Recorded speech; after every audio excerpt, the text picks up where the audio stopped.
अस्सलाम वालेकुम, मेरा नाम डॉक्टर अवैस अनवर है और हमने डिस्कस करना है 2010 का इंटीरियर सिंध का पेपर आज। तो ये बायोलॉजी सेक्शन का पहला क्वेश्चन है कि द फाइटोहार्मोन्स प्लांट के हार्मोन्स को कहते हैं। कंट्रोलिंग द प्लांट मूवमेंट, इनमें से वो कौन से फाइटोहार्मोन्स हैं, वो कौन से प्लांट के हार्मोन्स हैं जो प्लांट की मूवमेंट को कंट्रोल करते हैं। चैप्टर नंबर 2 के अंदर एक छोटा सा टॉपिक है कि role of hormones in plant movement. वहाँ पर आपको ये तीनों हार्मोन्स जो हैं वो मिल जाएंगे। इसके अलावा एक और हार्मोन भी है, वो भी जो है वो प्लांट की मूवमेंट को कंट्रोल करता है। तो ये तीनों हार्मोन्स हैं जो प्लांट्स में मूवमेंट भी देखें, ऑक्सिन, गिबरेलिन और साइटोकाइनिन, इनके अलग से भी रोल हैं। ऑक्सिन जो है ये ग्रोथ हार्मोन होता है, सेल डिवीजन करवाता है, सेल एनलार्जमेंट करवाता है, फ्लावरिंग करवाता है बहुत सारे प्लांट्स के अंदर। इसके अलावा पार्थेनोकार्पी का मतलब फ्रूट बनवाता है विदाउट सीड फॉर्मेशन। ठीक है, ये मल्टीपल फंक्शंस होते हैं ऑक्सिन्स के। इसके अलावा इसका एक और फंक्शन होता है एपिकल डोमिनेंस, ऊपर वाली बर्ड को ग्रो करवाता है और साइड्स वाली बर्ड को ग्रो करने नहीं देता। सिमिलरली गिबरेलिन जो है गिबरेलिन बेसिकली ऑक्सिन की तरह सेल डिवीजन करवाता है, सेल एनलार्जमेंट करवाता है, पार्थेनोकार्पी, फ्लावरिंग करवाता है। लेकिन गिबरेलिन के 3 बड़े इंपॉर्टेंट फंक्शन भी होते हैं। गिबरेलिन का काम होता है ड्वार्फिज्म को प्रिवेंट करना, यानी प्लांट को छोटा रहने से बचाना। तो अगर कोई प्लांट छोटा भी है और अगर आप उसे गिबरेलिन से ट्रीट करते हैं तो वो दोबारा अपनी हाइट अटेन कर लेता है। दूसरा, गिबरेलिन का बड़ा इंपॉर्टेंट फंक्शन होता है growth of the pollen tube. जब पॉलिनेशन होती है तो पॉलन ग्रेन आकर बैठता है और वहाँ से जो ट्यूब बनती है वो ग्रो करवाना गिबरेलिन की जिम्मेदारी होती है। और तीसरा, सीड के अंदर जो फूड स्टोर होती है in the form of starch, उसे ये कन्वर्ट करवाता है ग्लूकोज के अंदर ताकि प्लांट उसे यूटिलाइज कर सके। साइटोकाइनिन बड़ा इंपॉर्टेंट हार्मोन है, सेल डिवीजन करवाता है। इसके अलावा इसका बड़ा इंपॉर्टेंट फंक्शन जो है वो है ये डिले करता है सेनेसेंस, यानी ओल्ड एज को डिले करता है। क्या अगर कोई लीफ है जिसने अपना कलर लूज़ कर दिया है और आप उसे साइटोकाइनिन से ट्रीट करें तो वो दोबारा से हरा हो जाता है। ये प्लांट को बूढ़ा होने से बचाता है। इसके अलावा साइटोकाइनिन जो है वो सीड की डॉर्मेंसी को ब्रेक करता है, यानी सीड को जगाता है और कहता है प्लांट बनने का वक्त आ गया है। ये तो इनके हो गए अलग अलग हमारे पास रोल, लेकिन ये तीनों प्लांट के अंदर मूवमेंट भी कंट्रोल करते हैं। आपने ग्रोथ एंड कर्वेचर मूवमेंट पढ़ी है, जिसके अंदर अगर आप किसी बेल को किसी सहारे के साथ लगा देते हैं तो वो उसके अराउंड मूव करना शुरू हो जाती है। तो ये ऑक्सिन करवाता है, ये ऑक्सिन की वजह से ग्रोथ एंड कर्वेचर मूवमेंट होती है। सिमिलरली गिबरेलिन है या साइटोकाइनिन है, प्लांट्स के अंदर एक तरह की मूवमेंट होती है जिसे हम कहते हैं एपिनास्टी और हाइपोनास्टी। एपिनास्टी के अंदर जो अपर पार्ट होता है वो ज़्यादा तेज़ी से ग्रो करता है, हाइपोनास्टी के अंदर जो लोअर पार्ट होता है वो ज़्यादा तेज़ी से ग्रो करता है, वो भी हार्मोनल कंट्रोल के अंदर होती है। तो ये तीनों हार्मोन्स हैं जो कि कंट्रोल करते हैं प्लांट में मूवमेंट्स। इन टाइप 1 डायबिटीज़ क्या होता है? टाइप 1 डायबिटीज़ के अंदर देखिए, डायबिटीज़ एक ऐसी बीमारी है जिसके अंदर जो पेशेंट होता है या तो उसके अंदर इंसुलिन प्रोड्यूस नहीं हो रहा होता या इंसुलिन जो है वो मौजूद होता है, लेकिन जो टिश्यूज़ होते हैं या जो सेल्स होते हैं वो उसकी बात नहीं सुन रहे होते। इंसुलिन का काम क्या है? इंसुलिन का काम है ब्लड के अंदर जो ग्लूकोज का लेवल है उसे कम करवाना, यानी ब्लड में ग्लूकोज एक हद से ज़्यादा नहीं होना चाहिए। जब भी हद से ज़्यादा होता है इंसुलिन आता है और उस तमाम ग्लूकोज को पकड़ के सेल में दाखिल करवा देता है। अब एक तरह का डायबिटीज़ होता है जिसे आप कहते हैं टाइप 1 डायबिटीज़। ये यंग एज के अंदर होता है, यंग पेशेंट्स होते हैं और ये ऑटो इम्यून है। ऑटो इम्यून का मतलब हमारा अपना इम्यून सिस्टम हमारी बॉडी के खिलाफ अटैक कर देता है। अब हमारे पास ये जो पेनक्रियाज है इसमें कुछ सेल्स होते हैं जिन्हें हम कहते हैं, कुछ एरियाज होते हैं जिन्हें हम कहते हैं आइलेट्स ऑफ लैंगरहंस, क्योंकि पेनक्रियाज एक्सोक्राइन भी है एंडोक्राइन भी। ये वाला पोर्शन एंडोक्राइन है। अब इसको अगर मैं बड़ा करके दिखाऊं तो यहाँ पे 2 तरह के सेल्स होते हैं, एक अल्फा होते हैं, एक बीटा होते हैं। बीटा सेल का काम होता है इंसुलिन बनाना, तो इम्यून सिस्टम के सेल जाके इस बीटा सेल्स को डिस्ट्रॉय कर देते हैं। तो जब बीटा सेल डिस्ट्रॉय हो जाएंगे बाय लिम्फोसाइट इम्यून सिस्टम के सेल है, तो इंसुलिन बनेगा ही नहीं। जाहिर है जब आपने फैक्ट्री को डिस्ट्रॉय कर दिया तो प्रोडक्ट तो आएगा ही नहीं ना। तो टाइप 1 डायबिटीज़ के पेशेंट के अंदर इंसुलिन बनता ही नहीं है। जब इंसुलिन नहीं होगा तो इंसुलिन अपना काम नहीं कर सकेगा और ब्लड का ग्लूकोज लेवल ज़्यादा होगा। यही ब्लड का ग्लूकोज यूरिन के अंदर जाता है, जो कि एक अलामत है डायबिटीज़ की। इसके अलावा डायबिटीज़ के पेशेंट के अंदर भूख ज़्यादा लगती है, पेशाब ज़्यादा आता है, बार बार आता है, प्यास बहुत ज़्यादा लगती है, वेट इनका लूज़ होता है और तरह तरह की प्रॉब्लम्स होती हैं। इसके बरक्स जो दूसरा डायबिटीज़ होता है जिसे हम कहते हैं टाइप 2 डायबिटीज़, उसमें ये बीटा सेल डिस्ट्रॉय नहीं होते, बल्कि उसके अंदर क्या होता है, इंसुलिन प्रोड्यूस हो रहा होता है, लेकिन जो सेल है, जाहिर है ना इंसुलिन एक हार्मोन है, तो हार्मोन जाके सेल के ऊपर सेल को अपना मैसेज देता है। अब इंसुलिन चूँकि प्रोटीन से बना है, आपको पता है प्रोटीन का जो हार्मोन है वो सेल के अंदर नहीं जा सकता, तो इसका रिसेप्टर सेल की मेम्ब्रेन पे होता है। ये जब आकर इस पर बैठता है तो इसका मैसेज अंदर ट्रांसफ़र होता है। अब अगर ये रिसेप्टर इसका मैसेज आगे ट्रांसफ़र ना करे तो इंसुलिन होने के बावजूद मैसेज जो है वो आगे नहीं जाएगा और इंसुलिन का काम नहीं होगा।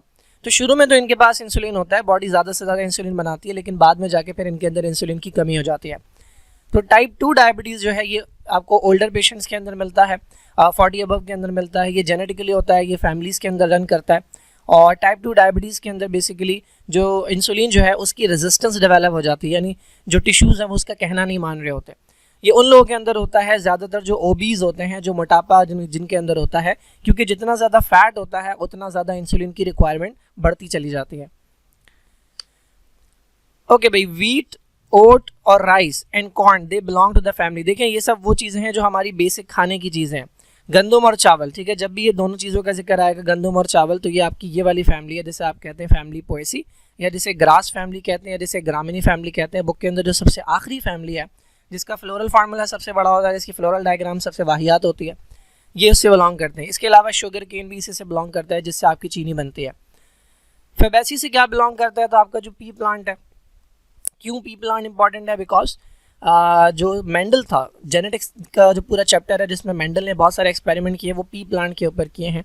तो फेबेसी इसलिए इंपॉर्टेंट है। फेबेसी से आपकी पल्सेस भी बिलोंग करती हैं, जो आपकी दालें हैं जो आप घर में इस्तेमाल करते हैं, चने की है या मूंग की दाल है या मसूर की दाल है, वो सारी दालें जो है वो इस फैमिली से बिलोंग करती हैं। सोलेनेसी ये आपकी पोटैटो फैमिली है, इससे पोटैटो है, इसके अलावा ब्रिंजल है, इसके अलावा कैप्सिकम है, ये इससे बिलोंग करती हैं। रोजेसी के अंदर रोज़ आता है, ठीक है, खाने के अंदर इसमें एप्पल आता है, इसमें नाशपाती आती है और इसमें बादाम आता है। केशिया फैमिली जो है इसके अंदर भी अलग अलग प्लांट्स आते हैं, लेकिन उनके नाम कॉमनली हमने सुने नहीं होते। तो वीट, ओट और राइस जो है ये पोएसी से बिलोंग करते हैं। Now a man has following symptoms during filariasis। ठीक है, फिलेरियासिस एक ऐसी बीमारी है कि जिसके अंदर हमारा एक सिस्टम होता है जिसे हम कहते हैं लिम्फेटिक सिस्टम। ये ब्लॉक होता है बॉडी के किसी पार्ट में, लिम्फेटिक सिस्टम जो है ये ब्लॉक हो जाता है। अभी लिम्फेटिक सिस्टम क्या है? देखिए नॉर्मली क्या होता है, आपका जो ब्लड है, फॉर एग्जांपल ये आपका टिश्यू है, कोई भी टिश्यू है, आपका हाथ का टिश्यू है, पैर का टिश्यू है, तो नॉर्मली क्या होता है, ये आई आर्टरी, ठीक है, आर्टरी ने बनाई कैपिलरीज, ये कैपिलरीज है, ठीक है, ये हमारे पास कैपिलरी का नेटवर्क है, ये टिश्यू के अराउंड बनता है। ब्लड यहाँ से आएगा, कैपिलरीज में आएगा, कैपिलरीज से मटेरियल बाहर आता है, प्लाज्मा यानी लिक्विड मटेरियल, लिक्विड ब्लड का जो है वो बाहर आएगा और जितनी भी ज़रूरत की चीज़ें हैं वो बाहर आएंगी। यहाँ पर एक फ्लूइड होता है जिसे कहते हैं टिश्यू फ्लूइड। टिश्यू के अराउंड अगर ये टिश्यू है तो टिश्यू नहा रहा होता है एक तरह के फ्लूइड के अंदर, that is known as tissue fluid, ठीक है। तो सारा मटेरियल इसके अंदर आ जाता है। अच्छा, ये मैंने कहा आर्टरी है और ये जो है वो वेन है। इस तरफ से जाते हुए मटेरियल बाहर आता है, लेकिन जैसे जैसे वो एंड पे पहुंचता है मटेरियल वापस अंदर चला जाता है, ठीक है, और ये वेन के अंदर से होता हुआ वापस हार्ट की तरफ चला जाता है। कुछ मटेरियल ऐसा होता है जो यहाँ बाकी रह जाते हैं, देखिए सारा का सारा फ्लूइड जो बाहर आया था ना वो पूरा वापस नहीं जा पाता। तो इसके लिए हमारे पास एक और सिस्टम होता है जिसके अंदर अलग से वेसल्स मौजूद होती हैं। ये वेसल्स जो हैं ये कहलाते हैं लिम्फेटिक कैपिलरीज। ये ऐसे स्टार्ट होती हैं, इस टिश्यू फ्लूइड से स्टार्ट होती हैं, ये कहलाती हैं लिम्फेटिक कैपिलरीज। तो ये जो बचा कुचा फ्लूइड है ना ये इसके अंदर चला जाता है और यहाँ से होता होता फिर बड़ी वेन्स आती हैं, लिम्फेटिक वेन्स होती हैं। उसके बाद ये जाके शामिल हो जाती हैं हमारे ब्लड के अंदर। ये जितना भी फ्लूइड था ये शामिल हो जाता है जाके ब्लड के अंदर। तो ये जो लिम्फेटिक सिस्टम है ये बेसिकली काम आ रहा है ड्रेनेज के। जितना मटेरियल बाकी रह गया था अगर वो वापस ना लाया जाए तो ये मटेरियल जमा होने लगेगा और जिस एरिया के अंदर भी जमा होने लगेगा वहाँ पे सूजन हो जाएगी, वो एरिया आपको सूजा हुआ नजर आने लगेगा। तो फिलेरियासिस के अंदर यही होता है, ये जो हमारी लिम्फेटिक कैपिलरीज हैं इसके अंदर वर्म्स ग्रो कर जाते हैं, इसके अंदर ग्रोथ हो जाती है वर्म्स की। तो अगर इसके अंदर वर्म्स ग्रो कर जाएंगे तो इसमें से जो फ्लूइड है वो आगे नहीं जा पाएगा। जब आगे नहीं जा पाएगा तो वो यहीं पड़ा रहेगा। जब यहीं पड़ा रहेगा तो ये एरिया जो भी है, हाथ का है, पाँव का है, जहाँ की भी डक्ट ब्लॉक हो रही है ये एरिया सूज जाएगा। तो यही बता रहे हैं कि एक शख्स है जिसे फिलेरियासिस हुआ और इसके अंदर क्या हो गया, इन्फ्लेमेशन हो गई, सूजन हो गई लेग्स की और आर्म्स की और स्क्रॉटम की। स्क्रॉटम बेसिकली टांगों के दरमियान में, लेग्स के दरमियान में एक अदद पाउच होता है कि जिसके अंदर मेल के रिप्रोडक्टिव ग्लैंड होते हैं। इस तरह का पाउच होता है जिसके अंदर मेल के रिप्रोडक्टिव ग्लैंड यानी टेस्टिस मौजूद होते हैं, ये स्क्रॉटम होते हैं। तो ये सूज गया, इसका साइज़ बड़ा हो गया। क्यों? क्योंकि यहाँ से फ्लूइड जा नहीं पा रहा तो फ्लूइड जमा होता जा रहा है इसके अंदर। आर्म्स के अंदर भी हो रहा है, लेग्स के अंदर भी हो रहा है। सवाल इन्होंने बहुत सिंपल सा पूछा, ये बीमारी किससे होती है। तो पहली बात तो आपको इतना पता होना चाहिए कि ये बीमारी होती है राउंड वर्म से। राउंड वर्म जिन्हें नीमाटोडा कहते हैं, ये उनसे होती है, ठीक है। लेकिन यहाँ पर इन्होंने राउंड वर्म दिया, उसकी एग्जाम्पल के तौर पर एस्कैरिस दिया। ये बीमारी एस्कैरिस से नहीं, मैंने कहा राउंड वर्म से होता है तो इसका मतलब ये नहीं हो सकता, क्योंकि ये है फ्लैट वर्म और फ्लैट वर्म आते हैं फाइलम प्लेटीहेल्मिन्थ्स के अंदर, जबकि मैं बात कर रहा हूँ कि ये बीमारी जिस वर्म से होती है वो बिलोंग करता है फाइलम नीमाटोडा से। अब बच गए ये तीनों बिलोंग करते हैं नीमाटोडा से। ये जो राउंड वर्म कहा गया है जिसका नाम एस्कैरिस दिया है, ये हमारा आंसर नहीं है। ये बेसिकली इंटेस्टाइन के अंदर रहता है और ये बच्चों के अंदर कॉमनली पाया जाता है। पेट की कीड़े जिन्हें कहते हैं राउंड वर्म, एडल्ट्स में भी होता है लेकिन बच्चों में ज़्यादा कॉमन है। तो ये वाली बीमारी नहीं करती, ये इंटेस्टाइन के अंदर मौजूद होते हैं। सिमिलरली ये जो हुकवर्म है, हुकवर्म भी जिसका नाम एनकाइलोस्टोमा है, ये भी इंटेस्टाइन के अंदर पाया जाता है, वहाँ से ब्लड सक करता है, ये इंटेस्टाइन में ही रहता है। ये हमारे लिम्फेटिक सिस्टम को ब्लॉक नहीं करता, ये सूजन वगैरह नहीं करवाता। अर्थवर्म जो है ये बिलोंग करता ही नहीं है नीमाटोडा से, अर्थवर्म बिलोंग करता है एनालिडा से। मैंने कहा था वो वर्म जो है ये नीमाटोडा से बिलोंग करेगा। तो नीमाटोडा की तीसरी एग्जाम्पल जो है वो है थ्रेड वर्म। ये बहुत बारीक सा वर्म होता है, बिल्कुल धागे जैसा, जिसका नाम वोकेरेरिया है। वोकेरेरिया इसका तीसरा नाम है फ्लैरियल वर्म। क्यों? क्योंकि ये फ्लैरियासिस करवाता है। ये वो वर्म है जो कि लिम्फेटिक सिस्टम के अंदर ग्रो करता है, लिम्फेटिक वेसल्स को ब्लॉक करता है, जिसकी वजह से लिम्फ जो है, ये जो फ्लूइड बचा कुचा आता है इसे लिम्फ कहते हैं, ये ड्रेन नहीं हो पाता। जब ये ड्रेन नहीं हो पाता तो ये वहीं रह जाएगा और एरिया जो है वो सूज जाएगा। इसी बीमारी को, फ्लैरियासिस का दूसरा नाम है एलिफेंटियासिस, क्योंकि इसके अंदर जो पैर होता है, ठीक है, या जो पार्ट होता है बॉडी का वो सूज जाता है। मैं दिखाता हूँ आपको एलिफेंटियासिस कैसी नज़र आती है। ये अगर आप देखेंगे तो ये सूजन जो आपको नज़र आ रही है पैरों के अंदर, ठीक है, ये इतने सूजे हुए जो पाँव हैं, ये इंसानों के पाँव हैं लेकिन ये हाथी की तरह नज़र आ रहे हैं। This is known as elephantiasis और ये बेसिकली लिम्फेटिक सिस्टम की ऑब्स्ट्रक्शन की वजह से होता है। यही बीमारी जो है ये फ्लैरियासिस भी कहलाती है। ओके, नेक्स्ट क्वेश्चन देखते हैं। The cell membrane is made up of. देखिए भाई, जब भी सेल मेम्ब्रेन की बात आए या न्यूक्लियस की मेम्ब्रेन की बात आए या माइटोकॉन्ड्रिया की मेम्ब्रेन की बात आए या क्लोरोप्लास्ट की मेम्ब्रेन की बात आए या एंडोप्लाज्मिक रेटिकुलम की बात आए, तमाम मेम्ब्रेन्स जो हैं उनकी जो कंपोजिशन होती है वो सेम है। वो दो चीज़ों से मिलकर बनी होती है, जिसे आप कहते हैं लिपिड्स एंड प्रोटीन्स, ठीक है। ये जब मिल जाएंगे तो क्या कहलाएगा? Lipoprotein. Lipid and protein combine होकर बनाते हैं लाइपोप्रोटीन। तो आपने सेल मेम्ब्रेन का बेसिक स्ट्रक्चर देखा होगा, इस तरह के मॉलिक्यूल्स होते हैं, इनकी एक लेयर होती है, ये पूरा एक मॉलिक्यूल है। This is known as phospholipid. This molecule is called phospholipid. और ये एक और लेयर है फॉस्फोलिपिड की, लेकिन ये सीधी नहीं होती बल्कि ये उल्टी लगी हुई होती है। This is another layer of phospholipid, ठीक है। और इन फॉस्फोलिपिड की दो लेयर्स के दरमियान में कुछ मॉलिक्यूल होते हैं प्रोटीन्स के। कुछ प्रोटीन्स ऐसी होती हैं जो दोनों लेयर्स में पाई जाती हैं, कुछ प्रोटीन ऐसी होती हैं जो सिर्फ एक लेयर पे लगी हुई होती हैं। ये these are known as intrinsic, these are known as extrinsic. ये मैं डिटेल में समझाऊंगा जब मैं सेल मेम्ब्रेन का स्ट्रक्चर एक्सप्लेन करूंगा। बट ओवरऑल सेल मेम्ब्रेन जो है वो मेनली इन दो चीज़ों से बनती है, लिपिड। और लिपिड की कौन सी टाइप? अगर यहाँ पे लिपिड ना लिखते, यहाँ पे लिखते फॉस्फोलिपिड तो ज़्यादा अच्छा होता, क्योंकि लिपिड की तो बहुत सारी टाइप्स होती हैं, लेकिन सेल मेम्ब्रेन में जो टाइप पाई जाती है वो कहलाती है फॉस्फोलिपिड। तो ये बेसिक स्ट्रक्चर होता है। पेप्टाइडोग्लाइकिन कहाँ पाया जाता है? पेप्टाइडोग्लाइकिन पाया जाता है सेल वॉल में। किसकी सेल वॉल में? क्या प्लांट्स की सेल वॉल में? नहीं, प्लांट्स की सेल वॉल बनती है किससे? सेलुलोज से, ठीक है। प्लांट्स की सेल वॉल सेलुलोज से बनती है। किसकी सेल वॉल में? फंगस की सेल वॉल में? नहीं, फंगस की सेल वॉल बनती है काइटिन से। काइटिन जो है ये प्रोटीन और कार्बोहाइड्रेट का मिक्सचर होता है। प्रोटीन और शुगर या प्रोटीन और कार्बोहाइड्रेट का मिक्सचर कहलाता है काइटिन, और इससे प्लांट की सेल वॉल बनती है। तो किसकी सेल वॉल बनती है? बैक्टीरिया की। पेप्टाइडोग्लाइकिन से बनती है बैक्टीरिया की सेल वॉल, ठीक है। Okay, all of the following dash are cause, अच्छा diseases, all of the following diseases are cause by viruses except. तो भाई ये 5 बीमारियां हैं, इनमें से 4 ऐसी होंगी जो वायरस से होंगी और इनमें से एक ऐसी है जो वायरस से नहीं होगी। आपको ये नहीं पता लगाना किससे होगी, बस आपको ये बताना है कि वायरस से कौन सी नहीं होती।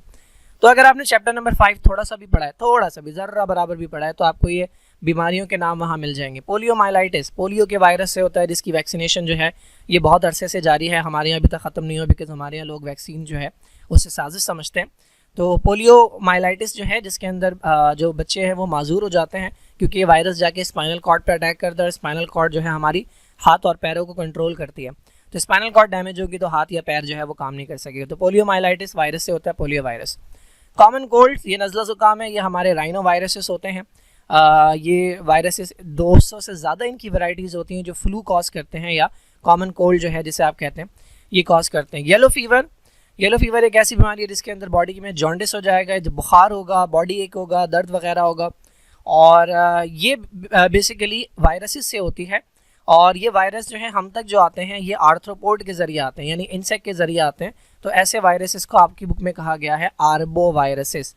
आर्बो वायरसेस वो हैं जो आर्थ्रोपोड्स के ऊपर बैठ के आते हैं, आर्थ्रोपोड्स की बॉडी से आते हैं। जैसा आपको पता है डेंगू का जो वायरस है वो मच्छर के साथ आता है, बिल्कुल इसी तरह अगर किसी भी इंसेक्ट के थ्रू हमारी बॉडी तक आ रहा है तो ये आर्बो वायरस कहलाता है। तो येलो फीवर एक आर्बो वायरस से होता है। सिमिलरली एनसेफेलाइटिस, एनसेफेलॉन का वर्ड जो है ये ब्रेन के लिए इस्तेमाल होता है, और आइटिस का मतलब इन्फ्लेमेशन है। तो एनसेफेलाइटिस ब्रेन की इन्फ्लेमेशन होती है, और ये भी वायरल होती है, वायरस से होती है, और ये वायरस भी हम तक किसी न किसी इंसेक्ट के ज़रिए आता है। तो ये चारों बीमारियां जो हैं ये हमारे पास हो गई, जिसे आप कहते हैं वायरल डिजीज़। जो बच गई उसका नाम है डिफ्थीरिया। ये हमारे पास डिफ्थीरिया है। डिफ्थीरिया एक अदद बैक्टीरिया से होती है जिसे हम कहते हैं कोराइनी बैक्टीरियम। तो ये बैक्टीरिया करता क्या है, ये हमारी जो ओरल कैविटी होती है उसके अंदर मेम्ब्रेन सी बना देता है। ये जो आपको नज़र आ रही है अंदर, ये जो वाइटिश थी या येलोइश से आपको जो मेम्ब्रेन नज़र आ रही है, ये बेसिकली ये बैक्टीरिया यहाँ पर ग्रो करता है और डैमेज कॉज करता है, जिसकी वजह से ओरल कैविटी के अंदर एक मेम्ब्रेन बनती है जिसे सूडो मेम्ब्रेन कहते हैं। तो ये इन्फेक्शन है जिसे आप डिफ्थीरिया कहते हैं, ये बैक्टीरिया से होता है। ओके, नेक्स्ट क्वेश्चन देखते हैं। The development of an egg without being fertilised by sperm is known as. तो बहुत आसान से सवाल उन्होंने पूछा है कि भाई वो कौन सी रिप्रोडक्शन है कि जिसके अंदर जाइगोट बन जाएगा और पूरा का पूरा ऑर्गेनिज्म बन जाएगा बिना स्पर्म के, यानी दो गैमेट्स की ज़रूरत नहीं पड़ेगी। नॉर्मली क्या होता है, स्पर्म और ओवम मिलते हैं तो बनता है जाइगोट, ठीक है, और इससे आगे जाकर बनता है एम्ब्रियो। ये क्या कह रहे हैं कि वो कौन सी रिप्रोडक्शन है जिसमें बिना स्पर्म के खाली ओवम जो है वो जाइगोट भी बना देगा और उससे आगे जाकर एम्ब्रियो भी बन जाएगा। तो ये आपकी बुक के अंदर आपको मिल जाएगी सेकेंड ईयर बायोलॉजी में चैप्टर 4 में पार्थेनोजेनेसिस। पार्थेनोजेनेसिस कुछ एनिमल्स के अंदर होता है। इसको कहा जाता है ये ना तो स्ट्रिक्टली सेक्सुअल है ना ये स्ट्रिक्टली एसेक्सुअल है। क्यों? क्योंकि देखें एसेक्सुअल के अंदर क्या होता है, एक पेरेंट रिक्वायर्ड होता है, तो इसके अंदर भी एक पेरेंट रिक्वायर्ड है, जस्ट फीमेल, ठीक है, जस्ट फीमेल रिक्वायर्ड होती है। लेकिन सेक्सुअल रिप्रोडक्शन में आपको पता है गैमेट्स की इन्वॉल्वमेंट होती है, स्पर्म है, ओवम है, ये दोनों गैमेट्स हैं, इसके अंदर भी कोई ना कोई गैमेट रिक्वायर्ड होता है। ऐसा नहीं है कि सिर्फ खाली फीमेल जो है उसकी पूरी बॉडी टूट जाएगी तो दो बन जाएंगे, जैसे अमीबा होता है, अगर ये अमीबा है तो ये बीच से टूट जाएगा तो दो अमीबा बन जाएंगे, ये हो गई ये सेक्सुअल रिप्रोडक्शन। इसमें ऐसा नहीं होता, ऑल्दो एक पेरेंट रिक्वायर्ड है लेकिन उसका गैमेट भी लाजमी है, तो एसेक्सुअल भी पार्ट हुआ और सेक्सुअल भी हुआ। होता यह है कि ये एंड्स के अंदर होता है, चूंटियों में होता है, फीमेल की ओवरी में एग पड़े हुए, ये सारे एग हैप्लॉइड हैं। अच्छा, इनके अंदर क्या होता है, देखिए इंसानों के अंदर आप अगर इंसानों का जो ह्यूमन जो मेल है उसके क्रोमोसोम काउंट करें तो 46 मिलेंगे, फीमेल के क्रोमोसोम काउंट करें तो 46 मिलेंगे, लेकिन इनके अंदर ऐसा नहीं होता। इनमें क्या होता है, जो मेल होता है उसके पास आधे क्रोमोसोम होते हैं, यानी वो हैप्लॉइड होता है, और जो फीमेल होती है उसके पास पूरे क्रोमोसोम है। तो ये जो एग है इसके अंदर आधे क्रोमोसोम है, राइट, एग जो है वो गैमेट है तो इसके अंदर आधे क्रोमोसोम है, मैंने एन लिखा है, हैप्लॉइड। अगर ये खुद ब खुद ट्रांसफॉर्म हो जाए जाइगोट में और इससे क्या बन जाए, एम्ब्रियो, तो वो कौन बनेगा, वो मेल बनेगा, क्योंकि मेल के पास आधे क्रोमोसोम होते हैं।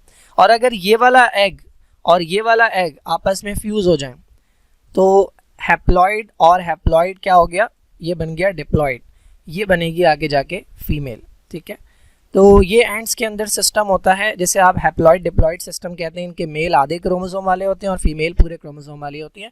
ये कुछ और इंसेक्ट्स के अंदर भी पाया जाता है system, this is called parthenogenesis. Definition क्या है, zygote formation without fertilisation. Fertilisation इस प्रोसेस को कहते हैं स्पर्म और ओवम के मिलने को। ये काम हो ही नहीं रहा और इसके बगैर जाइगोट भी बन रहा है, एम्ब्रियो भी बन रहा है और न्यू ऑर्गेनिज्म भी फॉर्म हो रहा है। मेटामॉर्फोसिस ये इंसेक्ट के अंदर एक प्रोसेस होता है जिसमें ये डिफरेंट स्टेजेस से गुजरते हैं। इसकी दो टाइप्स होती हैं।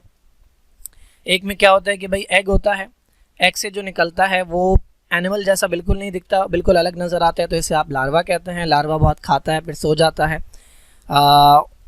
ये जो इसकी स्लीपिंग स्टेज होता है इसे प्यूपा कहते हैं, पी है ये। और प्यूपा के बाद उससे जो चीज़ निकलती है वो एडल्ट होता है, ठीक है। This is known as complete metamorphosis, जिसके अंदर सारे स्टेजेस आ जाते हैं। तो ये पाया जाता है बटरफ्लाई के अंदर। एग से जो निकलता है वो कैटरपिलर होता है, वो तेज़ी से लीव्स खाता है फिर सो जाता है, जिसे प्यूपा कहते हैं, और फिर एडल्ट निकलता है इससे, जिसे बटरफ्लाई कहते हैं। अगर ऐसा हो कि एग से जो निकले वो एनिमल जैसा ही हो, बस साइज में छोटा हो, तो ये कहलाता है निम्फ। और निम्फ जब बड़ा हो जाता है तो वो बिल्कुल एडल्ट जैसा हो जाता है। तो कॉकरोच का जो बच्चा होता है वो कॉकरोच जैसा ही होता है, ठीक है, शक्ल में, लेकिन साइज में छोटा होता है। ये इनकम्प्लीट मेटामॉर्फोसिस कहलाता है। अच्छा, बाकी चीज़ें भी एक्सप्लेन करें। रीजनरेशन किसे कहते हैं भाई? रीजनरेशन कहते हैं एक ऐसा प्रोसेस के जिसके अंदर एनिमल जो है वो अपना खोया हुआ पार्ट दोबारा से ग्रो कर लेते हैं। फॉर एग्जांपल, अगर आप स्टार फिश का एक आर्म काट दें, 5 आर्म होते हैं, तो वो एक आर्म दोबारा ग्रो हो जाएगा।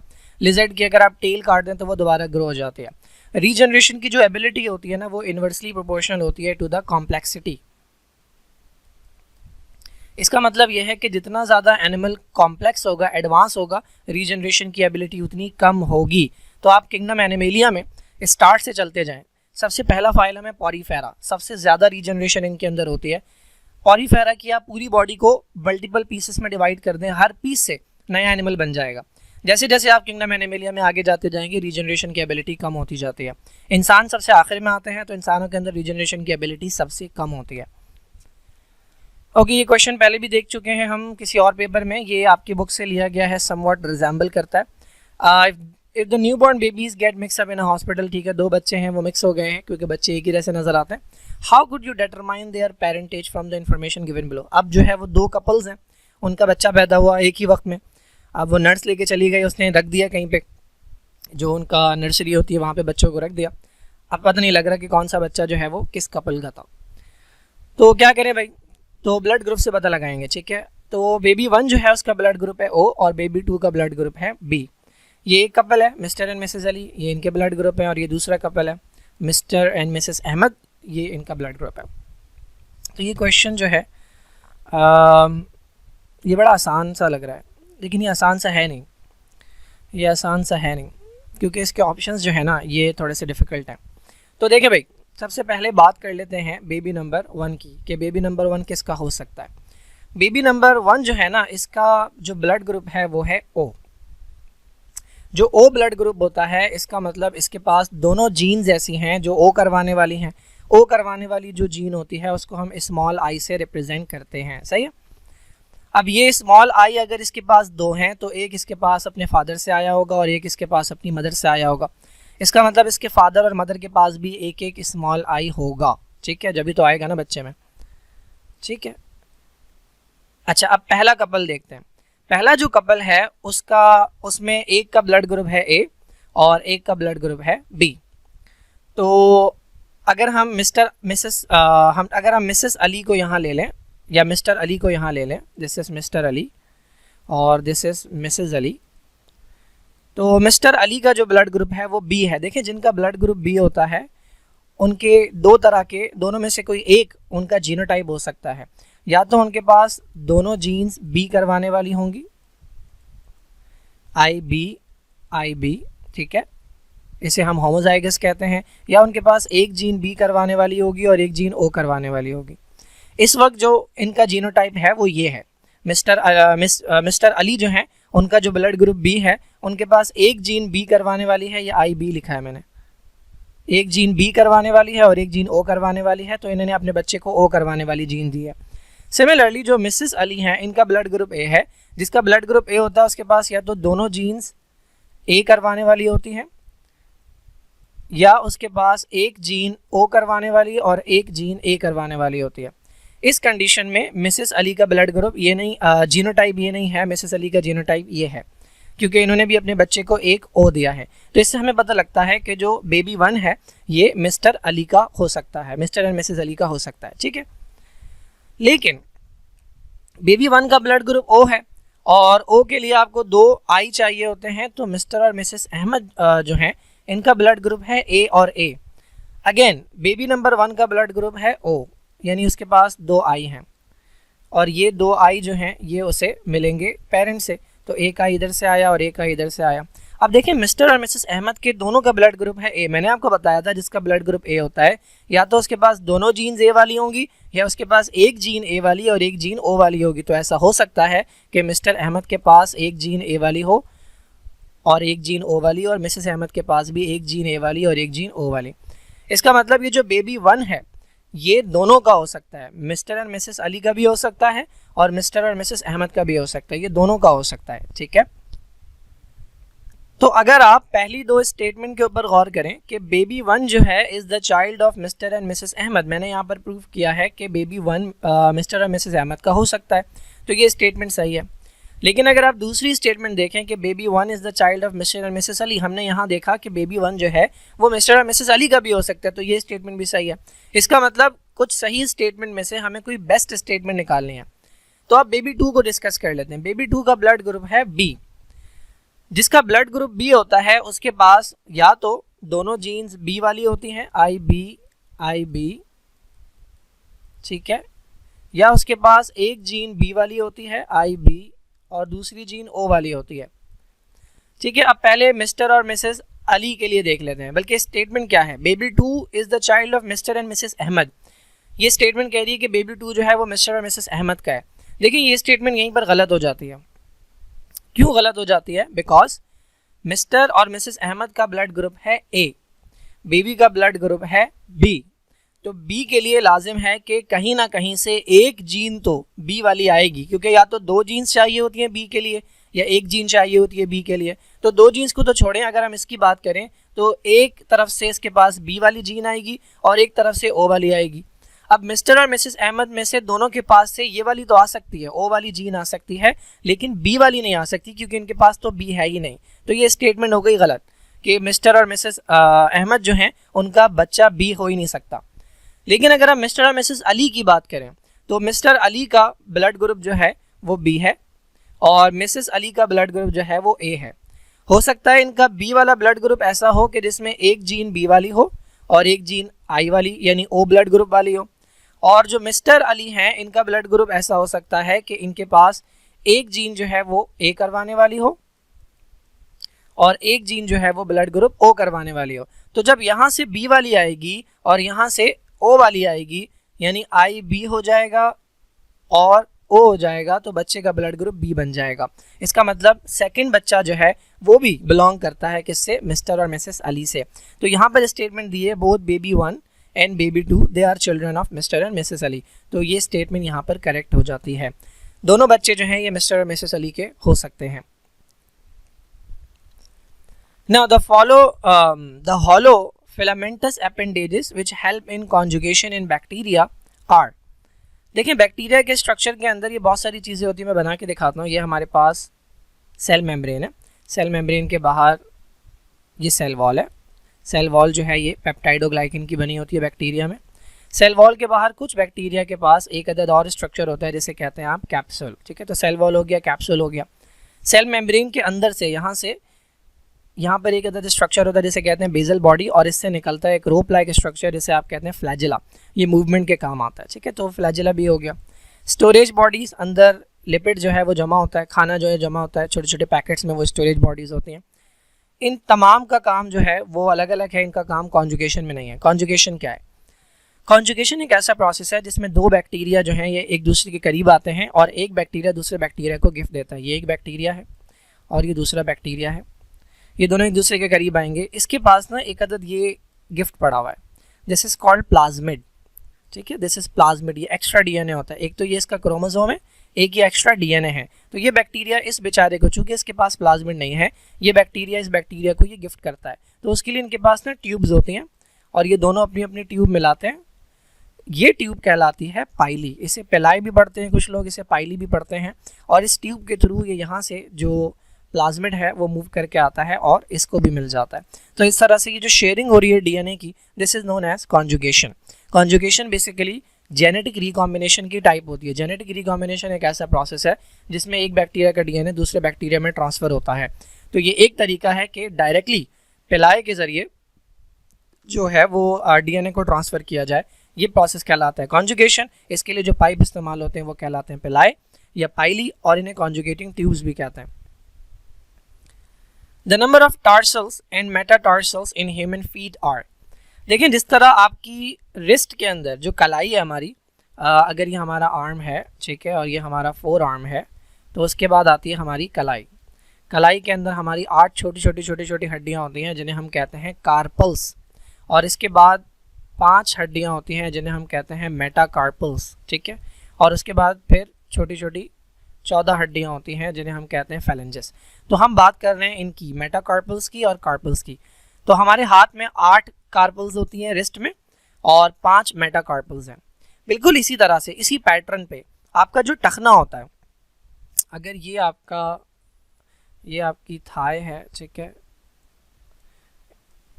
ठीक है जी, ये आपका लेग है, ये आपकी लेग है,